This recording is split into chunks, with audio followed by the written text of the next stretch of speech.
Okay, so welcome to another episode of Affordable Housing and Real Estate Investing. Today, we got a special topic about multifamily underwriting as it pertains to market rate rents and also Section 8 or affordable housing. You might be thinking to yourself, like, hey, you're trying to get into multifamily affordable housing, but you don't know where or how. Today, you're going to be listening to Andrea's approach for how she underwrites multifamily deals with a focus on affordable housing so you know how to identify a deal. So, welcome to the show, guys. I got my guest co-host today, Dayne Conley, and my past guest co-host, Andrea Garcia. We're gonna have a blast today. Welcome back to the show, guys. What's going on, everyone? Hey, I'm so excited. yeah, I need to get the excited. I've noticed every podcast, Andrea gets the kind of the party head bob going, so I got to learn that. I'm just excited about multifamily. I mean, I got into this profession because I really do want to affect so many people's lives. My family grew up in Section 8 affordable housing. You have parents who struggle their whole life to provide you a roof over your head. Immigrant parents. I'm the first generation born in this country, and I'm just excited to be able to provide my family back the returns that they've given me. So anytime I see a smile on my mom's face because of a vacation or something extra I do for, my father, it's like brings my warmth to my heart. And I'm also capable of helping thousands of people out there who don't have clean, safe, affordable housing. And then we're able to renovate these units to like class A level. So you see a tear in people's eyes, happy faces. And I feel like that's the main reason why, that's my why. It's just to help affect people and to know that they're capable of much more than the circumstances that they were born into. Yeah, that's amazing. She has such Ken, you're a great guy and energetic, and I love hanging out with you. But when Andrea comes on screen, I can't help but smile. She's she's got the sweetest party dance. I'm just excited to impart the wisdom and knowledge, because a lot of people, like I said before, they have not. When I first started in multifamily investing, especially for a focus in Section 8, you really have to figure it out. Yeah. They don't teach this knowledge in school. Mm-hmm. They really don't. So you have to really spend the day, every day. I spent 12 hours a day, literally on the elliptical, reading third-party reports, doing what I could, staying late nights to really understand what is a pro forma, a third-party report, like a phase 1 environmental property condition report, seeing what is a target market analysis. There's just so much to learn, but that knowledge will create power in the future for how you can help others with identifying a good deal and living in that good deal. Yeah. And that's why this business model is so cool. You get to help thousands of people, have your heart feel full and warm from helping just great families get the shelter that they deserve. And we, as some of the partners in these deals, we get to help other people make money and create generational wealth while doing good, while feeling good, while doing good. So this is awesome. I mean, Andrea, like everybody loves the thought of helping people, right? But obviously you can't lose money at the same time. So one of the first questions that most people ask is just like, well, if I'm getting started, like how do I even pick what markets I should focus on? Do you have any advice to start sharing with the audience, like how you go about picking the markets and what you're focusing on? Let's start there. Off the top of my head, just by understanding what market you want to be in, a lot of people usually start off by wanting to stay comfortable in the city that they've grown up in. They're like, oh, I know my city, but sometimes those cities don't have the target metrics that you're looking for, such as rent growth, population, what are the major employers that are entering this market, or are they leaving? There's also understanding of how the rents are affected in those markets. So usually what I do, I go on the HUD website, and then there's other mediums to check this out, is to see how the rents have either increased, decreased, or what's the percent that they have increased, so that you know that you can target certain neighborhoods as well, like zip codes, to be able to understand, okay, this is the market I want to be in. There's also demographic considerations. So if you're going to invest in military housing, student housing, if your core target population is going to be maybe bachelorettes and bachelors, then there has to be a lot of travel and tourism in that area, along with some really good like stadiums or entertainment. So it's really understanding how the market is operating and where you want to invest in. And the best way to find out is honestly start calling brokers. Start calling people in the area, go to the meetups in that market, get really familiarized with what you're dealing with, because you're basically swimming in a new lake. You're swimming in a new pool, and you have to kind of feel how cold or warm the water is so that you can understand, I feel comfortable staying in here and swimming. Yeah, that's you hit the nail on the head for us. I'm in Columbus, Ohio. I know the city really, really well, so I felt very comfortable. Columbus is growing like wildfire. Why leave? Why leave? I can go touch the building, smell the building, see the building, and that's always reassuring, especially when you're investing sometimes millions of dollars. We're getting to the point where, because of the growth in Columbus, prices, what I was joking with a property manager today, I think $80,000 a door is the new $45,000 a door from just 5 years, 4.5 years ago, 5 years ago. So for somebody like me, what would you recommend to myself and Jared on, if we're considering other markets, which we're starting to, because things are maybe not as affordable as we mentioned before the show. Section 8 here in Columbus is kind of a mess right now. Unfortunately, it was very good, and so it is very, very difficult to play nice in the sandbox with.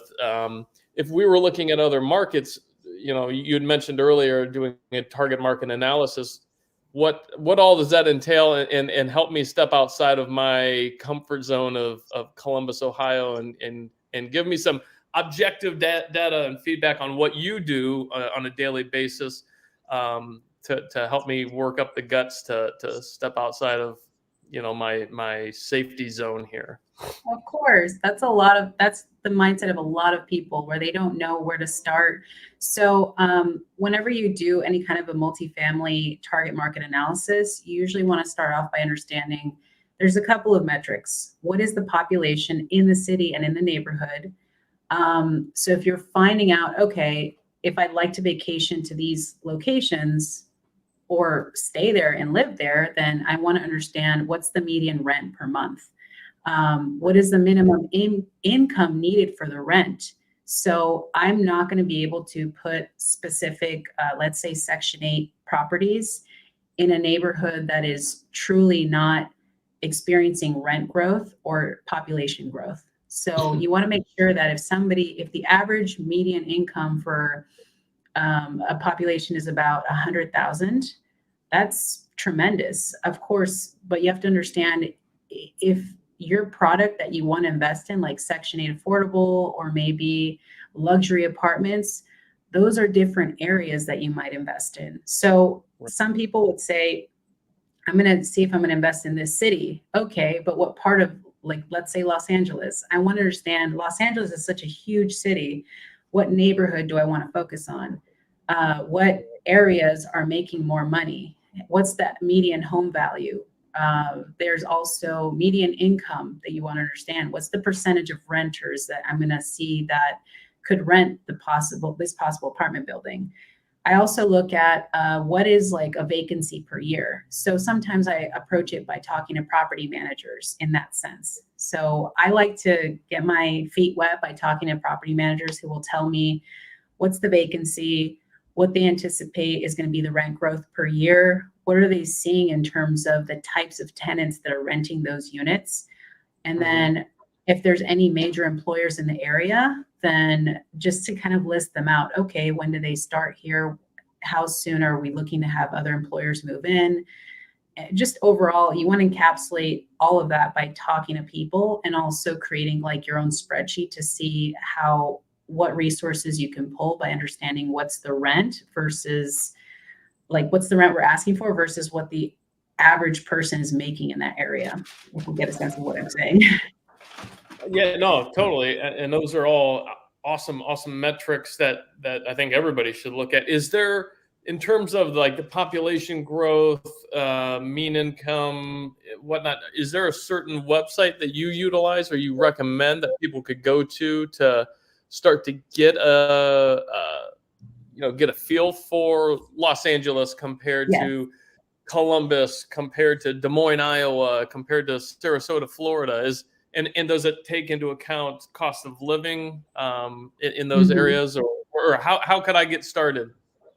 So for the projected job growth, I actually have a list of resources I could share with you guys later, but I usually look at the US Department of Labor to see what they are seeing in terms of job growth. I also look at what brokers send me in their offering memorandums. I check websites like Fannie Mae, Freddie Mac. They have a lot of really good demographic updates. In terms of population growth, I usually look at the US Census Bureau, and I'm also able to see a website I think it's nar.realtor. They have really great website updates about population growth.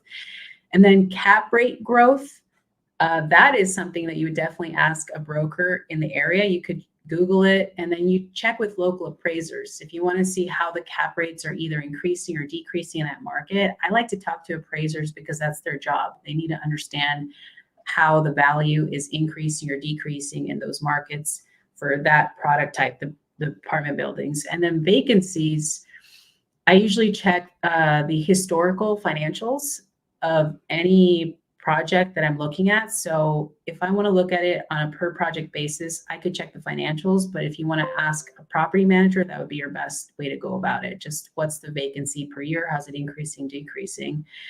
And then rent growth, you can check that by going to, I usually go to a couple websites. Like I check HUD.gov/FMR, like fair market rents, to see how the fair market rents are increasing or decreasing by unit type. And you can check year by year. So now I think they just published 2023. So you could check 2022, 2021, and I usually see how it's increased or decreased by checking the fair market rents. There's also an amazing website that I love when I started learning about tax credit properties, Novaco, Novoco. They have a great rental income calculator so that you could check the projected median household income. And I can send it to you later, but it's an amazing tool. You can actually see what are the fair market rents, what are the median rents, and then what's the average median income per area. So Novaco has a rent income calculator, and that's a really great way to just check it all around. I love all those resources because for all the listeners out there, we'll definitely grab these resources from Andrea. We'll put it into the show notes so all guests can actually get access to all of these items, because this is huge, right? Sometimes you just need to know where to start, and sometimes you just need someone to just tell you all at once, just like what you did just now, Andrea. Like, bam, HUD.gov/FMR, bam, Novaco. That's exactly what you need to do. And I don't want to discount one thing that you really called out, and this is something you taught me. You said to call other call other properties in the neighborhood, and then you can actually understand what are the most popular unit types, like 1 bedroom, 2 bedrooms, what's most in demand. And then you can also go ask about amenities. You can see what your competition is doing. I think people discount how much information you can get just by picking up the phone. And I think in this world right now, right? In this world right now, everyone's just texting.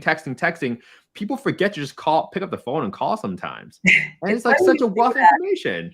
I mean, every time someone sends me a deal to underwrite, the first thing I do, I just grab the address they send me, and then I plug it into Google. I hit nearby and I search apartments, because I want to understand what apartments are near the subject property that I want to invest in. So I make note of all those apartments. Usually I do at least 12 comps. Some people do 3 or 5. I do 12 because I want to understand what percentage of those apartments nearby are Section 8, which ones are luxury, which ones are actually comparable to my subject property. So you can call call all of them and see what amenities that they offer. But that's really the best way, is just to pick up the phone and call people. I call for my comps. I'm very old school because I usually don't depend on what the broker sends me in the offering memorandum. I just do my own analysis. Another good tool to use, I think, is Neighborhood Scout. that also you can check the crime rates in the area. And then I also check if there's any nearby gas stations or dry cleaners that might present some environmental issue triggers in the future whenever you're undergoing third-party due diligence analysis. And then I also check the assessor website to see just actual property data. So whenever I see an offering memorandum from a broker, I usually double check it with the assessor's website to see if what the county has listed is what is actually reported it to be. But yeah, it is very powerful to pick up the phone, call people, especially for comps, but also for property managers and seeing, okay, this is a market I can see myself in. Well, yeah, and that's trim. I had to mute myself because I was taking so many notes. I hope you didn't hear my clickety clack. two quick questions. One, what comes for you, Andrea? What comes first, the chicken or the egg? Like, do you do all this research and find cities based off of that financial and population growth information, or do you get a deal handed to you and then reverse engineer, like start to look at those things, or is it a mixture of both? Originally when I started out with an investment group I work with, they have access to all this data around the country about which markets to invest in. You should be in this specific city, in this county. But in reality, you can see what the growth is in those reports. But I really feel like the way I approach it is, if someone is sending me a deal now, because I know the market I'm focused on, I know that that's the market I want to invest in. But if someone says, hey, I have a deal for you in Waco, Texas, then I have to approach it as if I'm brand new to that market. I have to basically say, okay, if it's in this Waco, Texas, why are you investing in this? What do you see the population is growing at? Do you see that apartments are selling at a high rate, or are people staying put? Is it a non-flood zone? I mean, there's other questions I usually ask, but usually I want to do that targeted market analysis first before someone sends me a city to invest in. I have to do that analysis for at least 10 minutes and just start doing my research. And then I'll be like, all right, I feel comfortable getting in these cities if the population is growing by maybe 3%, or it just depends. And the vacancy is usually always increasing. It just depends on what market as well. Sure. Yeah. Well, that's awesome. And my second question was, and this may be outside of today's topic, so I apologize for straying too much, but while we have her, I want to pick her brain, Kent. I'm doing the question dance. You mentioned property management.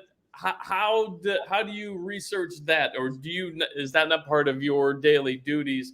Because again, it's hard to find a good one. Trust me, I know.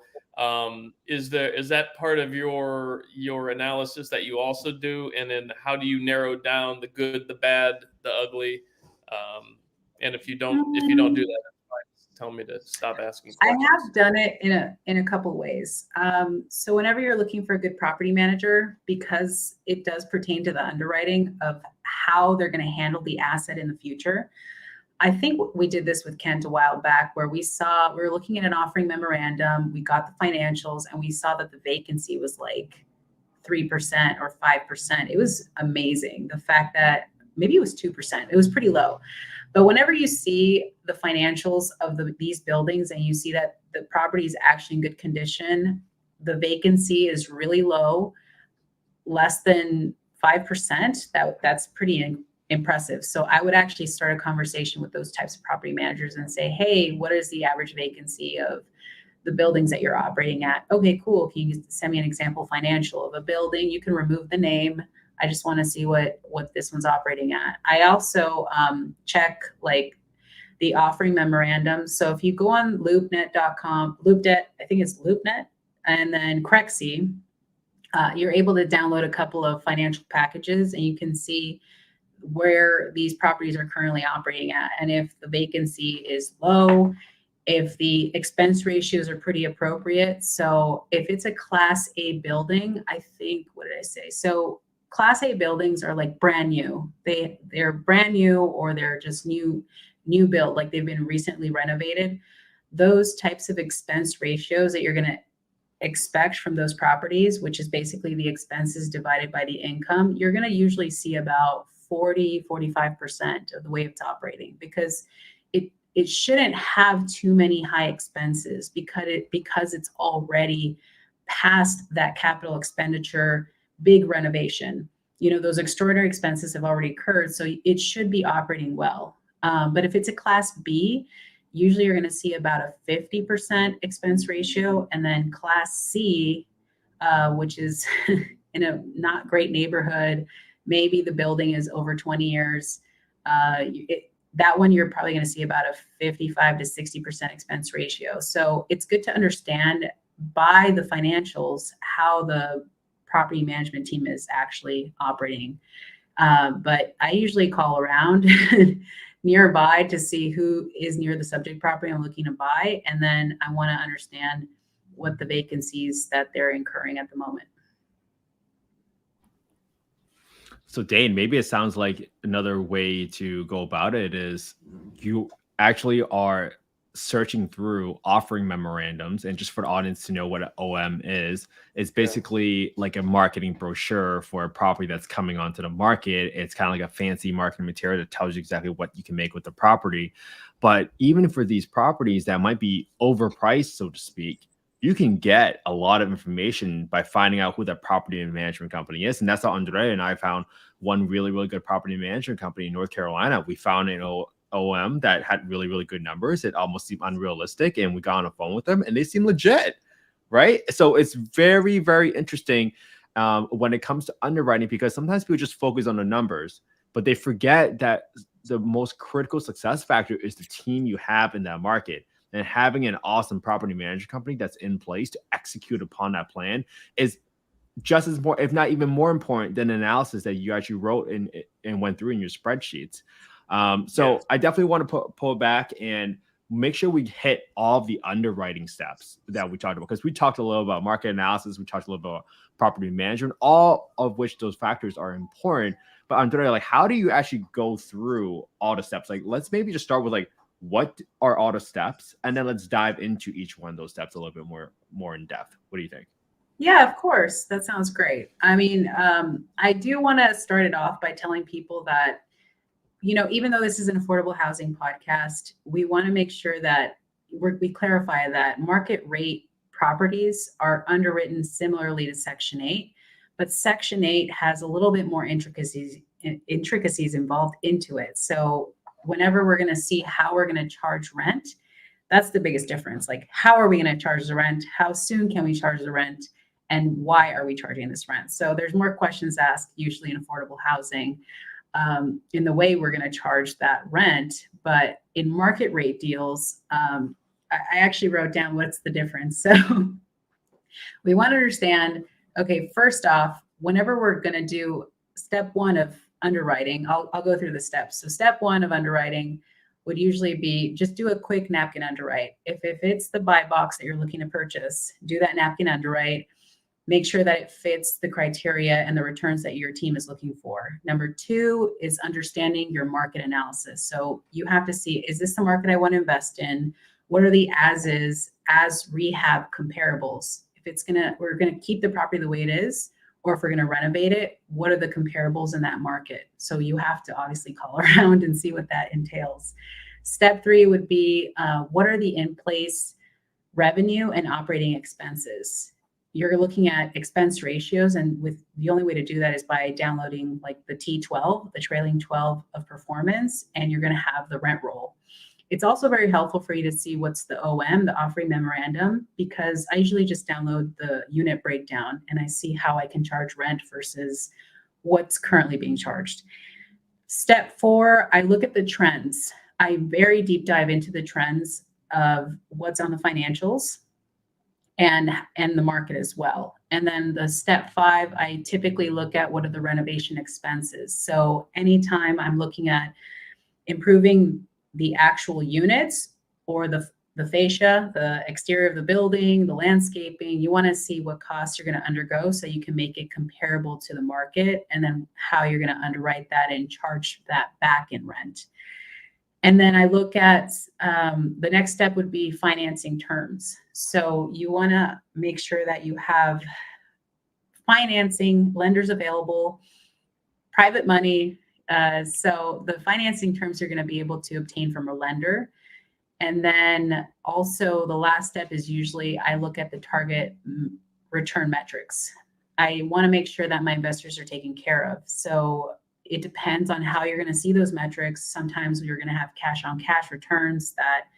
That's might be your initial focus, but I usually look at the IRR, the internal rate of return. There's also your equity multiple.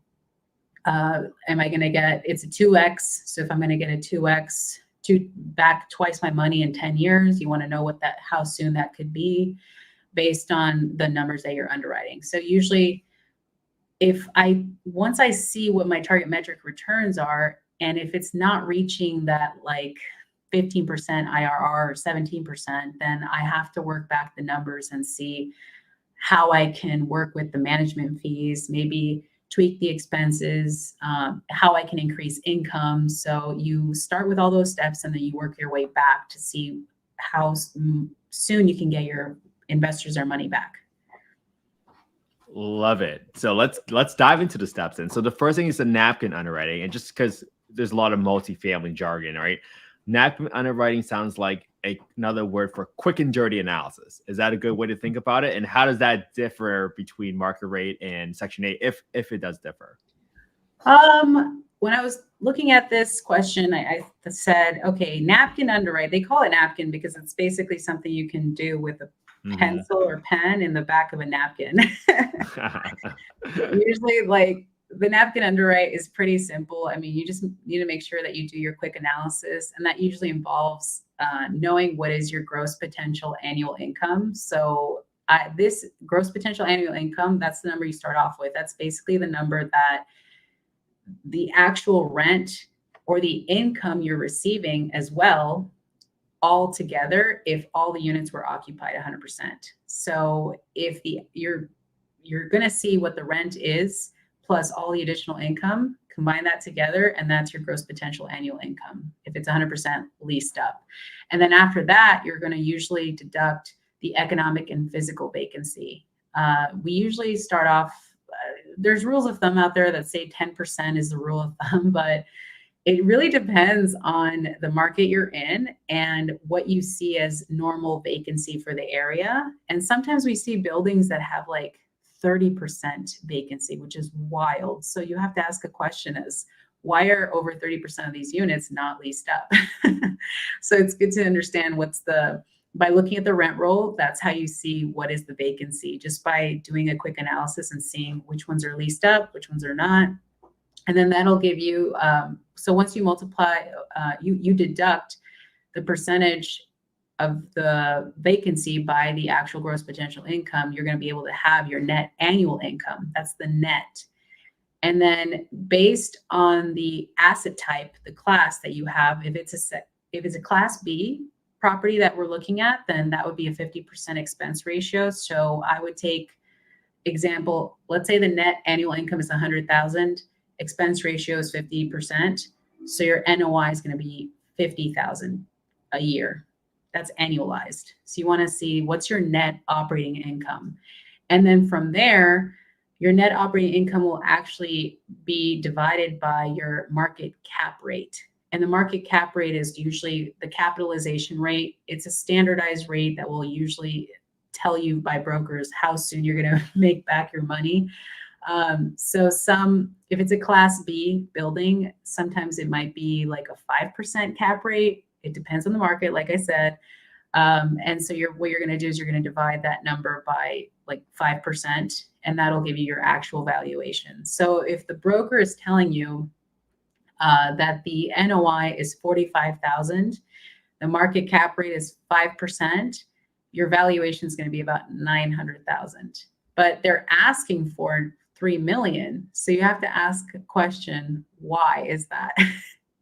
Sometimes you have to work back the numbers and understand, okay, if my valuation is coming in at 900,000, but they're asking for 3 million, how can we meet in the middle? How can we have that conversation as to why they're asking so much more money, 3 times that amount of money? Maybe they're underwriting it the way it's operating right now, but they're not operating it in the way that it should be underwritten, of how it could operate in the future. And then also they're probably charging you for extra land acreage. There could be many reasons why people are overcharging in their asking price. Or they could just throw up, and that's great. And the one thing that I've learned is you take emotion out of all these negotiations. And if you go into that situation like you had just mentioned, Andrea, and you show them your underwriting and it's fair and well done, and you say, based off of this underwriting, this is what I'm valuing at, that gives you so much, even if you don't get the deal, which more than likely, if you're that far apart, it ain't happening, sweetheart. But at least they'll be able to respect you and be like, wow, this guy or girl came in prepared, they've done their research, and here's the objective reason why they're offering us $1 million below our asking price.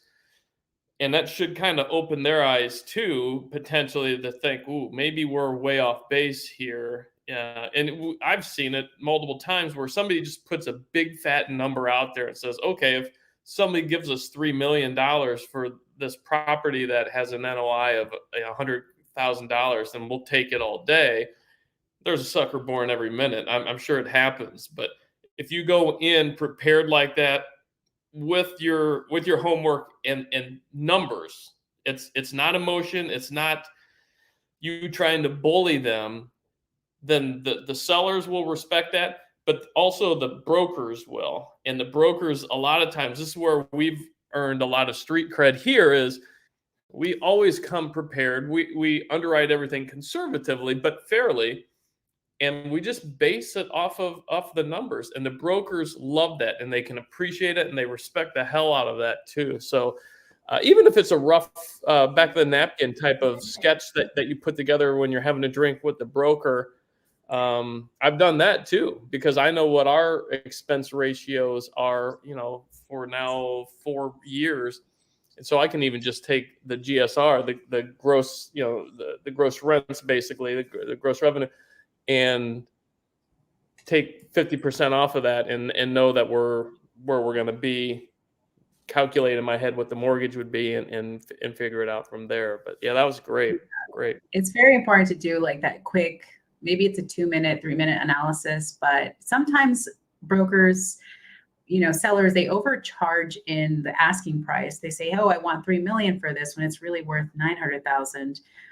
They might do that because they comped properties nearby as well. So sometimes they look at a property that's similar to yours, comparable, and then they're like, oh, this one just sold 3 months ago for 3.5 million, or this one just sold for 4 million. So sometimes that's what they do. They don't even look. It's very important for you to go back and give that napkin underwrite or a quick analysis back to the broker. You can ask some questions, start a dialogue. Maybe they're willing to have you on the phone with the seller and negotiate creative terms with them.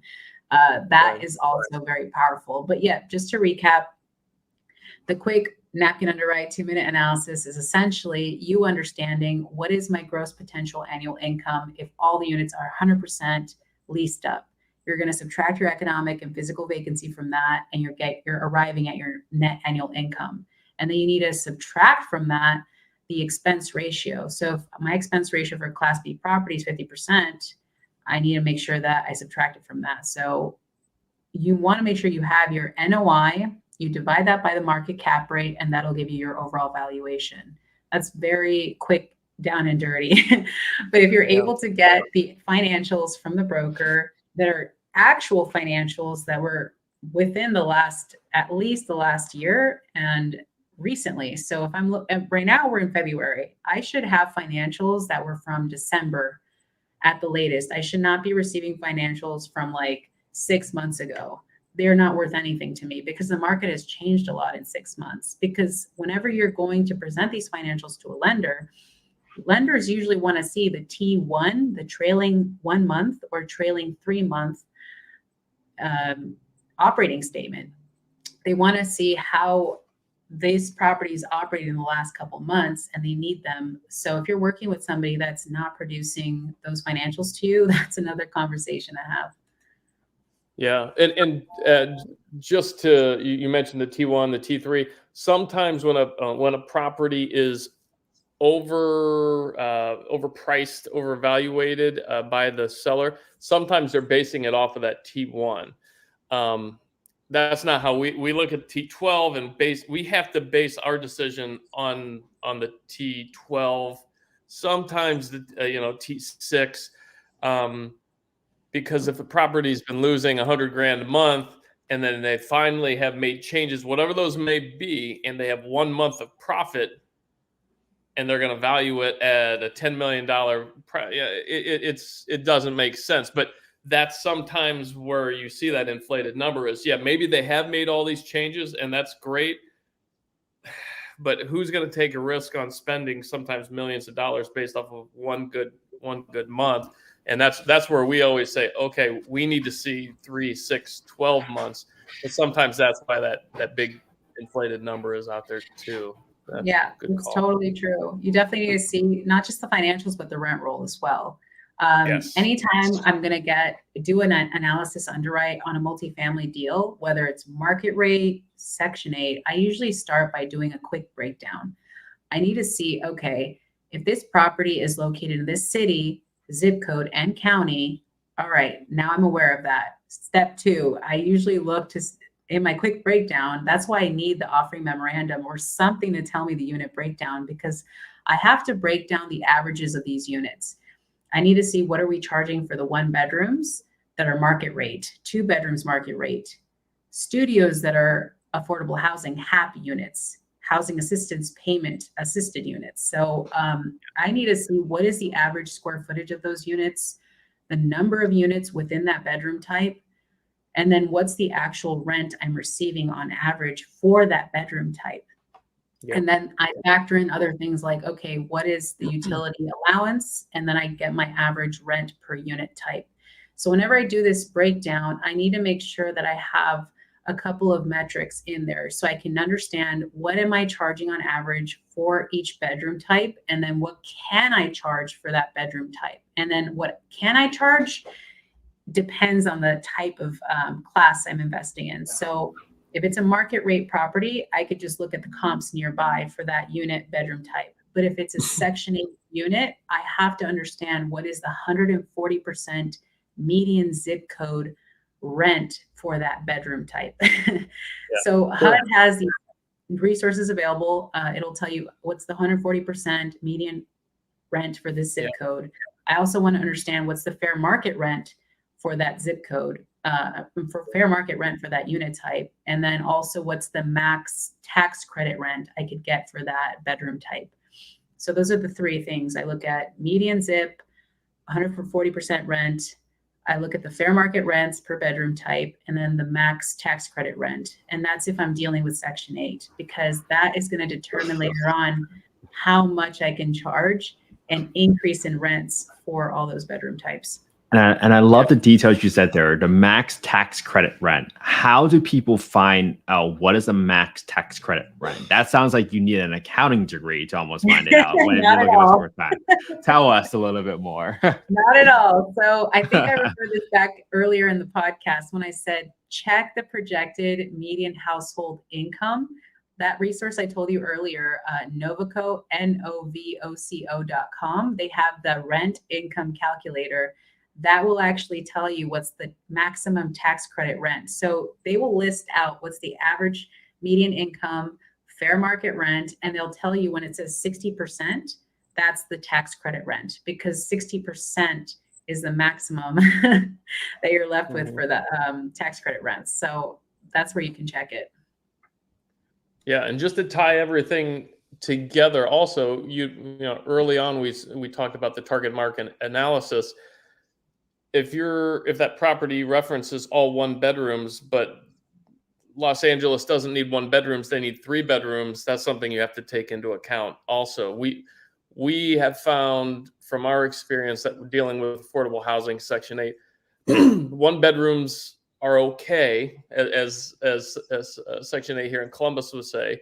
They have a lot of elderly that need first floor one bedrooms, but what they really, really, really want are 2, 3 bedrooms and beyond for families. So that's just another little nugget when you're looking at that unit breakdown, saying, "Ooh, okay, this property has 100 units, and of those 180 are one bedrooms and or studios. Oof, boy, is this a smart investment for what this target market needs also?" So, throwing that out for the listener to take into account also. Yeah, that's very important to understand, is how much you can charge in rent based on the area median income.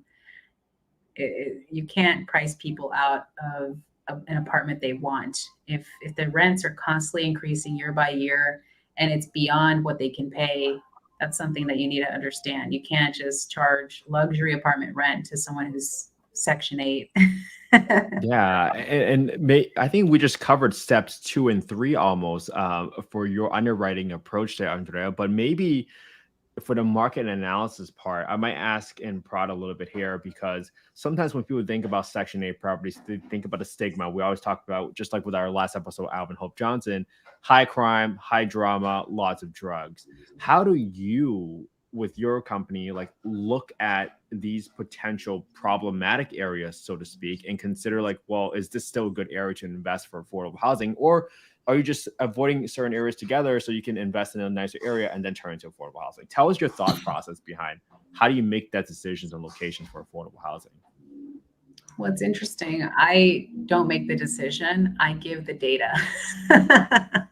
For everything I'm looking to provide data with my team, we make the decision together, because ultimately we have to understand if our risk barometer is okay with being in an area that's a little bit more high crime. Obviously, we don't want that, but this is a sad part about Section 8. Whenever you see an area that has a lot of Section 8 buildings nearby, the crime is usually a little bit higher. But why is that? Is it poorly managed? Have the employers in the area just gone away?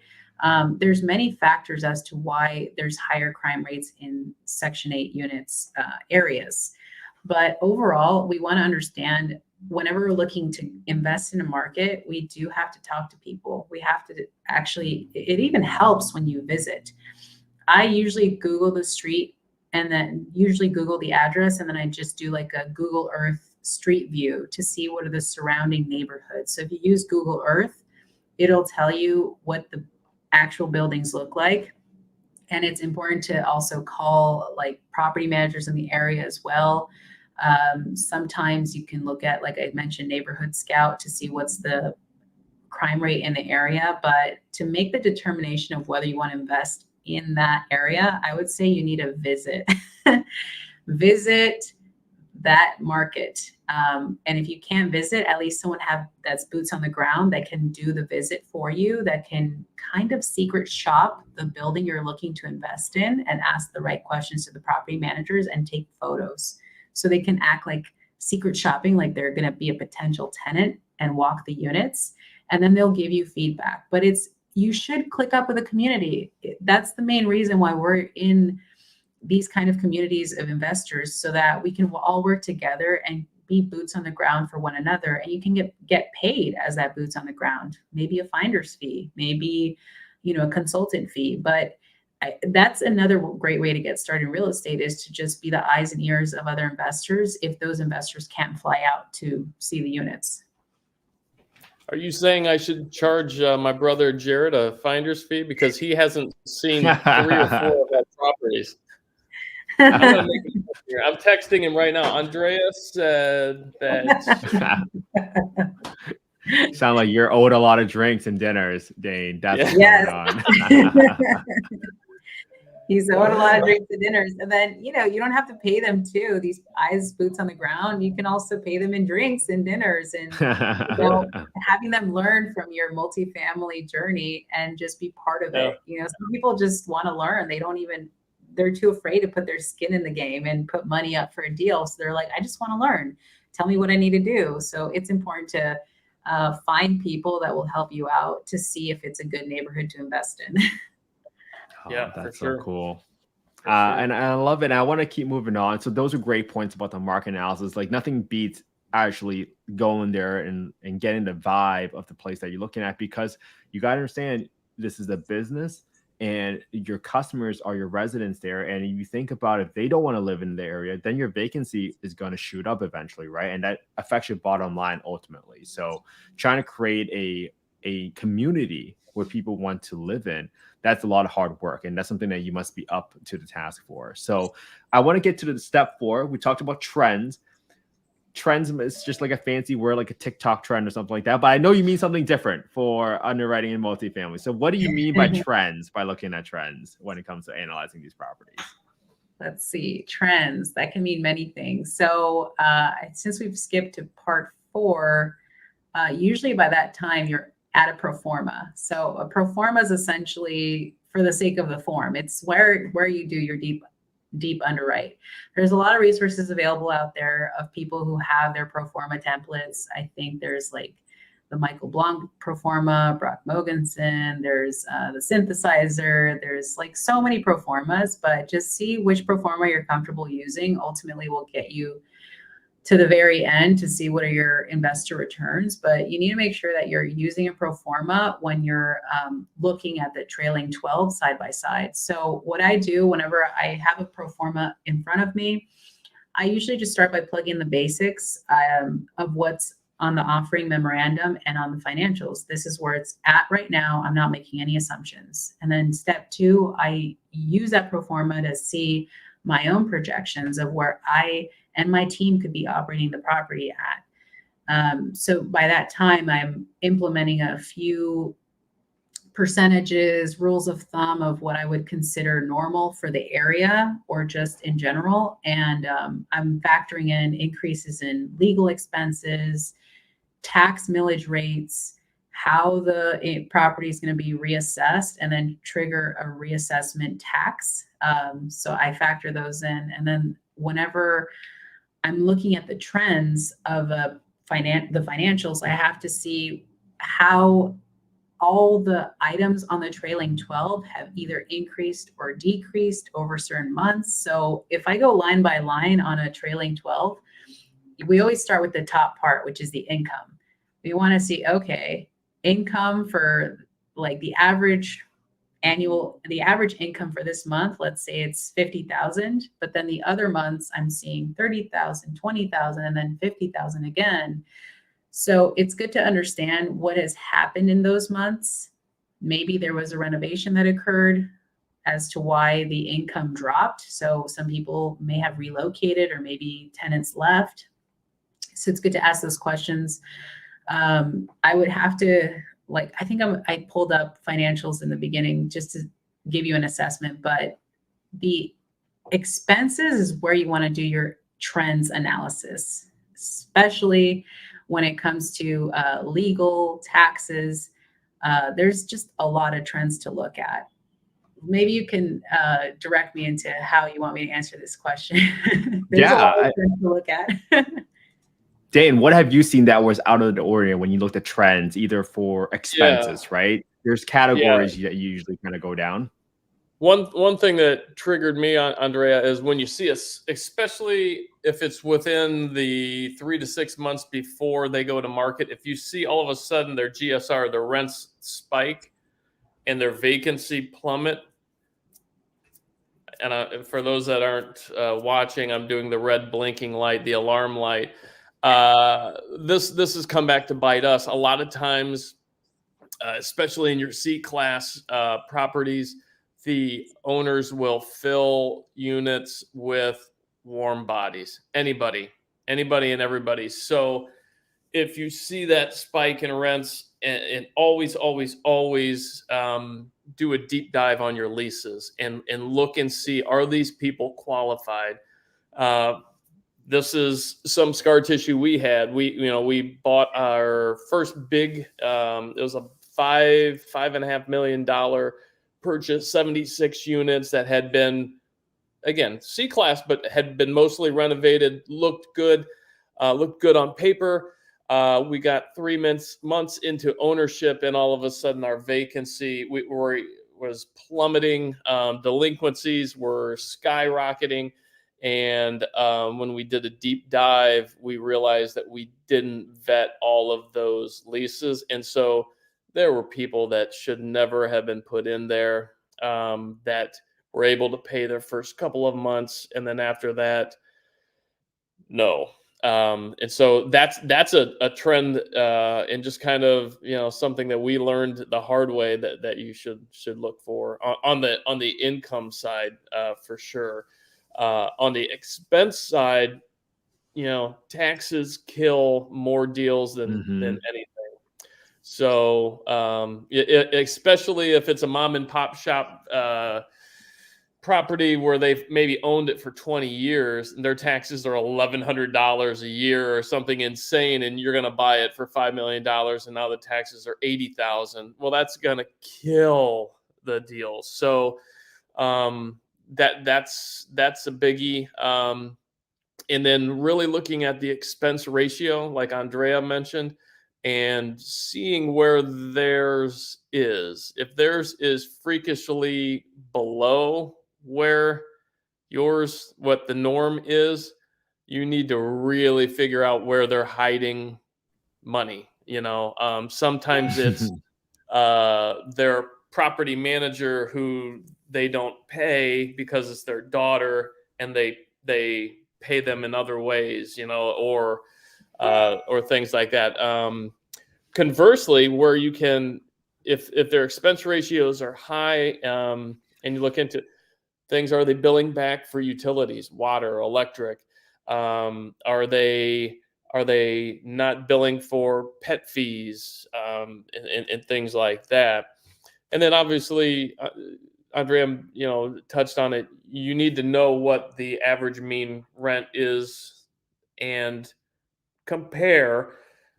Every deal that we look at says excellent opportunity to increase rents $200 a month. And they're usually right-ish. But do you know how damn hard that is to do? It doesn't happen. If you take over the property January 1, guess what? You're not raising rents $200 across the board January 1. It takes 2 years. And by the way, usually a crap load of vacancy, especially in the affordable housing space, where $200 a month to them may be like, $2,000 a month to us, or, well, with all Kent's money, $20,000 a month. How's that?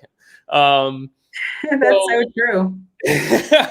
Like, whenever people say we have such an increased opportunity in rents, it's so important to not only look at the trends in the financials, but also look at them on the rent roll, because the rent roll will tell you these are the lease updates. Like, this is when the unit finished its lease, when it had the lease expire on it. And then that's possibly when you can increase the rent. But it also depends on where you're investing. Are you in a landlord-friendly state? Are you subject to rent control? There's so many questions to ask just on how soon you can charge that rent. So on the income side, that is a great place to start, just for the income trends, to see, okay, how soon I can charge this rent. Does it kind of tie into my financials of what I'm charging on the rent roll? And I also, just to go back to your point about the expenses, I look at repair materials. What are the expenses? Maybe there's an increase. So the overall trends, you want to see if there's any major increases or decreases in the average expenses you're seeing line by line. If I know this Zoom is called deep dive analysis into the underwriting, but we would really have to look at a trailing 12 so I can show you what are the trends, because there's so many fees that you will see on an actual trailing 12 that can start off by, they could range from anything. It could be turnover expenses. You see any high increases. Maybe sometimes you will see that the property manager tied in their CapEx, their actual renovation expenses, they put them into their turnover expenses to drive down the NOI, but that does not favor them when it comes time to a sale. But they probably just didn't do a good cost segregation or did not factor those types of expenses into an actual renovation expense, so that they ended up increasing the expenses on the turnover side. And also repairs and maintenance, it might be baked in there. So also contractor services, there's trends in the utilities. Maybe they increased a certain month or decreased. There's water, sewer, trash, gas, electric. You have to see if there's any rubs, any chargebacks to the tenants. Yeah. Also, there's payroll expenses. Sometimes you might see some corruption when it comes to payroll. Are people bonusing a little too much, or maybe the taxes or the salaries have gone up tremendously and you did not account for that. So I think repairs and maintenance is something we did touch on. People might bake in the CapEx renovation into that, but you just want to see how the trends lie month to month on those repairs and maintenance. And then the administrative expenses as well. This could include things like, the bank fees or computer fees. Sometimes the team buys himself a new iPad, that. So it's just asking those questions. Okay, is a brand new couch or brand new this, gonna benefit you guys in the long run? And if it will, that's fine. Let's see, what are other expenses? There's advertising and promotion expenses, management fees. Usually the management fee is pretty stable. Depends on the market you're in, but I've seen affordable housing market management fees be from 3 to 5%. It just depends on if it's in-house or outsourced. Real estate taxes, you're going to see those trends definitely it's going to go up whenever it's going to change title to another owner. You're going to probably see a tax reassessment. So it's good to call the county. I usually call and find out if there's going to be a tax reassessment upon sale and what the millage rate would be. So you multiply that millage rate by the sale price. And then the property insurance will go up a little bit. Depends on who your carrier is. There's professional fees. And then overall, just understanding what are the trends in all these expenses. Are they increasing or decreasing month by month, and why? That's the main question. Yeah. And I love that you touch upon all those different fields, because now the audience actually understands, like, wow, there is a lot of stuff in a T12 to actually kind of go through, right? Because you mentioned repairs and maintenance, and maybe this covers the next step already, because that will cover, like, hey, if they haven't been keeping up with repairs and maintenance, maybe there's going to be a big CapEx item that's waiting for you when you take over the property, because that's just naturally, something has to give, right? If you're not keeping up with preventative maintenance, something is going to eventually bite you in the butt. But I want to make sure, we're almost getting to the end of the call. I want to make sure we spend a little bit of time on financing terms, because that could be really, really complex. Tell me about the relationship between the underwriter and your strategy for getting lending. Are you playing around with different loan products and then figure out, like, okay, now this is when we go to the lender and what we can do? Or do you just have people that typically have lending relationships already, like, hey, this is what we got, take it or leave it, and then you just plug that into underwriting? How does that kind of bounce back and forth? Well, this is the important part about underwriting, is making sure you have a team that's helping you, that's supporting you. Because if you come to the part where it's financing terms, this is always a sticking point where I have to talk to my team and be like, all right, what financing is available to us? We usually have a folder in which we understand certain kinds of financing, like Fannie Mae, Freddie Mac. Those are some of the financing opportunities that you'll have in Section 8. And then you can also see FHA financing in Section 8. But if it's market rate loans, you could see all kinds of stuff. Conventional, there's bridge loans, there's people that will give you like an equity investor. So for this particular property, we want to see what options are available to us in terms of financing, because the typical loans that are out there are debt service loans. How much debt service can I cover? Like, will my ultimate income cover the debt service on this property? Like, my overall net operating income, is that going to cover the debt, the mortgage payments, the note payments I'm going to make on this particular property? So the actual lender will do their own underwriting when it comes time to, after we've done the initial underwriting, we've submitted the LOI, we're under contract, negotiating the purchase and sale agreement. At that point, we are discussing this property with lenders. They are doing their own underwriting on this property and seeing what they can offer us in terms of interest rate, if there's going to be any kind of a rehab. So we have to determine what's going to be the equity raised for the rehab. If we're going to do a construction reserve account tied to this property. So in terms of financing, it is a team effort.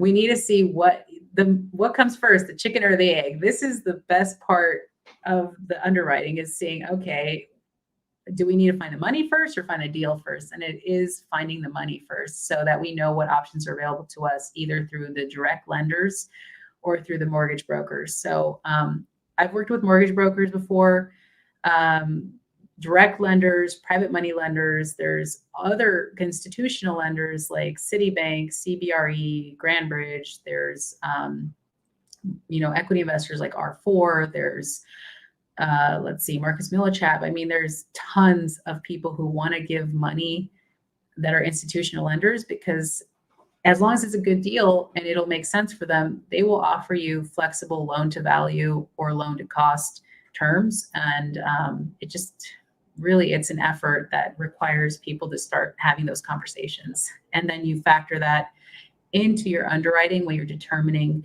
what you're going to give as a down payment for this property to the seller, and that what you're going to put as a down payment. And then after that, if you're doing any kind of seller financing or creative strategies, that's something that you need to work out between you and the seller. Love it. And I love that. And I'm trying to keep up with you, Andrea, because you had the analogy with the pool earlier, right? This is almost like you guys have to develop a menu of all of the financing options, so that when it comes to you, you can actually just pick it off the menu and be like, all right, this part of the menu kind of fits my appetite for this deal. It's kind of like that, where you guys have to do all the work in advance. I don't know, Dayne, do you and Jared do anything different for your deals? Do you guys already have the financing in place? We usually find the deal first and then immediately start the financing. I mean, we always have our finger on the pulse of what rates are and what some of the lenders that we work with can offer. But it's literally, if we find something that we underwrite and we're like, hey, this has legs, boom, immediately we send out the email to find out what terms there are. The other thing, just to kind of piggyback off of the foundation that Andrea set there, the biggest thing it can be overwhelming because there's so many different types of lenders and types of notes, and where are we at in the market cycle?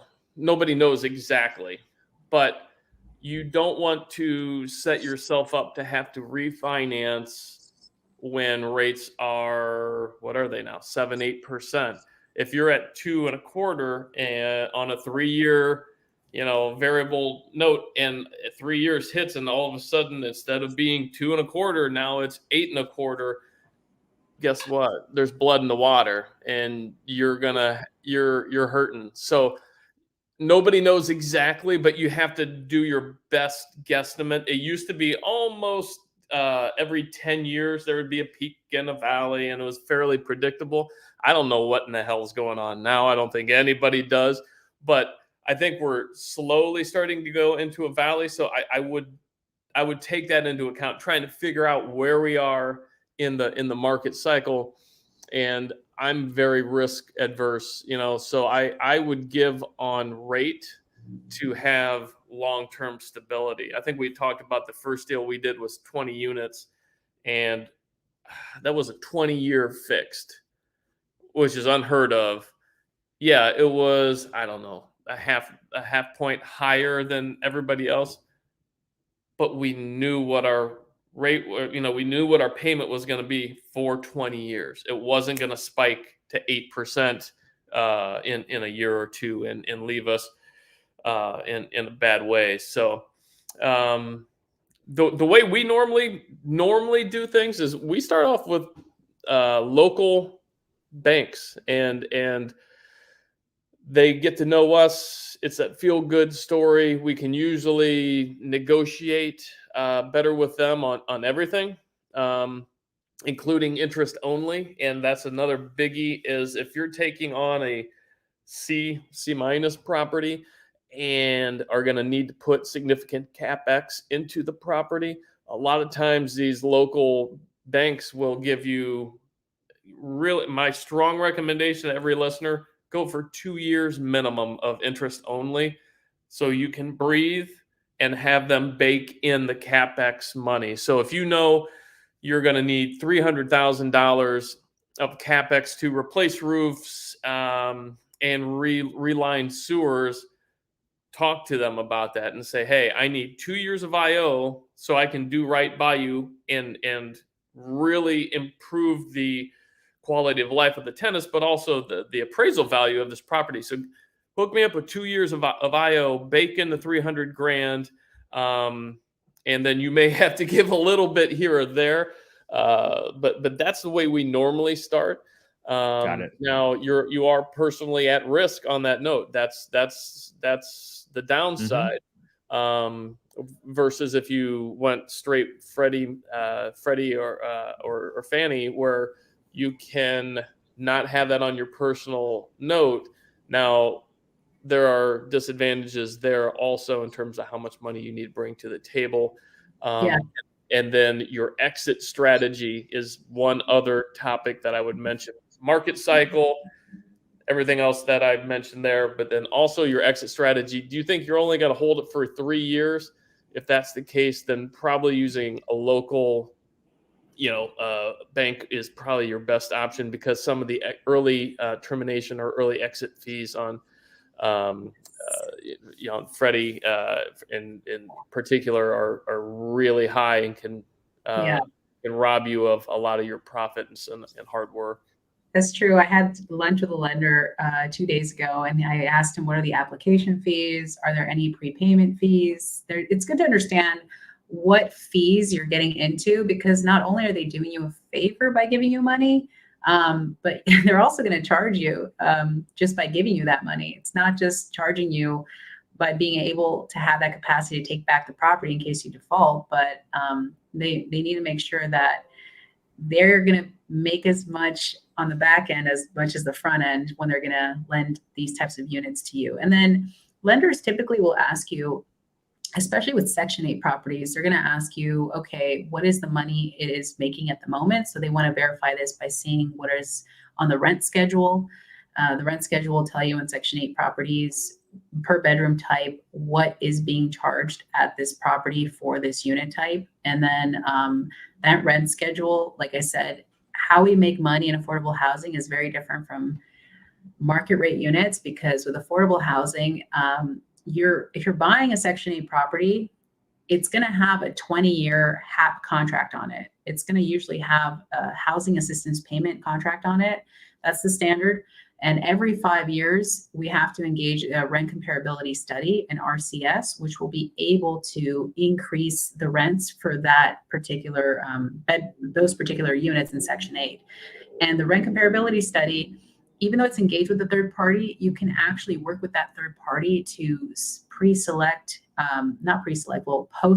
comps that you want to have them factor into the analysis, because ultimately the third party will determine your rents that you can submit to HUD to get that money from the government. So it's not that we make less money in affordable housing, it's how we make that money, because the tenants at these properties will pay maximum 30% of their income towards the rent, but that voucher that they have will cover the rest of it. And that rent comparability study I was mentioning, that is the market rates rent that we can charge the tenants, but that difference gets covered by HUD. So lenders want to understand, what is the rent that I'm going to depend on for these Section 8 units and for the market rate units, because that'll factor into their underwriting in terms of their gross potential income.